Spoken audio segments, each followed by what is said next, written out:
তো হ্যালো বন্ধুরা, দেখতে পাচ্ছ, আশা করছি তোমরা সবাই ভালো আছো। আমাদের মাঠে ভুট্টা ভাঙা হয়ে গেছে। এখন আমি দুপুরবেলায় যাচ্ছি রায়গঞ্জে, দেখতে থাকো। আজকে প্রচুর গরম, দেখতে পাচ্ছ এই রোদের মধ্যে আজকে যেতে হচ্ছে আমাদের টাউন মানে আমাদের শহর রায়গঞ্জে চলে আসছি ঘুরতে। আজকে মনের মধ্যে একটা প্রশ্ন জাগলো যে অনেক দিন ধরে তো রায়গঞ্জে আসছি, কিন্তু গাড়িতে চলাচল করি, আজকে পায়ে হেঁটে ঘুরে দেখি জায়গাটা কত সুন্দর লাগে। তার মধ্যে ঘুরতে ঘুরতে চলে আসলাম আমরা একটা সিনেমা হলের কাছে। সেই সিনেমা হলটার নাম গীতাঞ্জলি সিনেমা হল, মোহনবাটির কাছে। এখানে এসে দেখলাম যতগুলো নতুন নতুন গান বা মুভি রিলিজ হয় এই গীতাঞ্জলি সিনেমা হলটার সামনের দিকে ভিডিও করতে লাগলাম। তোমরা যদি এই সিনেমা হলে আসে থাকো তাহলে অবশ্যই লাইক, সাবস্ক্রাইব ও কমেন্ট করে জানাবা।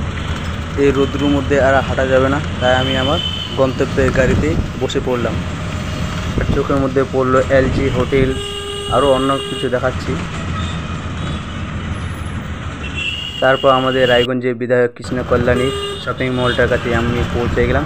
এই শপিং মলটার নাম প্যান্টালুইস, দেখতেই পাচ্ছ। আর এই প্যান্টালুইসে যারা যারা শপিং করতে আসছিলে একটু কমেন্ট করে জানাবা। তারপর চোখের সামনে দেখতে পেলাম রিলায়েন্স কোম্পানি। এটাকে অতিক্রম করার পর তারপর আমরা চলে আসলাম শিলিগুড়ি মোড়।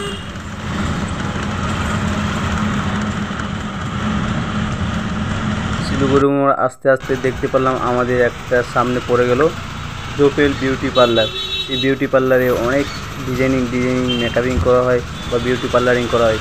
এটা হচ্ছে তোমার শিলিগুড়ি মোড়ের।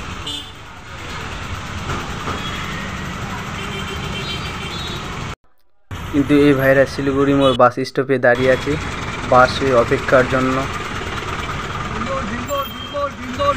তারপর আর একটা নামি কামি ইমবেস হোটেল আমাদের চোখের সামনে পড়ে গেল। দেখতেই পাচ্ছ ইমবেস হোটেলটা কি সুন্দর।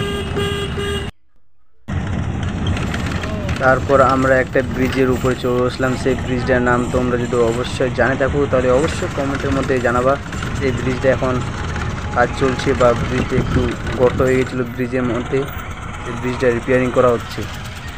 দেখতেই পাচ্ছ ওই সাইডে কাজ করানো হচ্ছে, ওই যে রোডটা।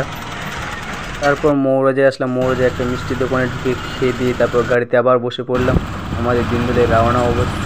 চোখের মধ্যে পড়লো জিন্দল ভৈরব মন্দির, অতি প্রাচীন মন্দির। তোমাদেরকে যদি মন্দিরের বিষয় নিয়ে একটা ভিডিও চাই অবশ্যই কমেন্টে জানাবা। আজকে ছাতা আনতে ভুলে গেছি, যা মুখের মধ্যে রৌদ্র করছি। তার মধ্যে দেখতে পেলাম আমাদের বাড়ির পাশে একটা কোম্পানি খুললো নতুন। সেই কোম্পানিটার নাম প্লাই ফ্যাক্টরি।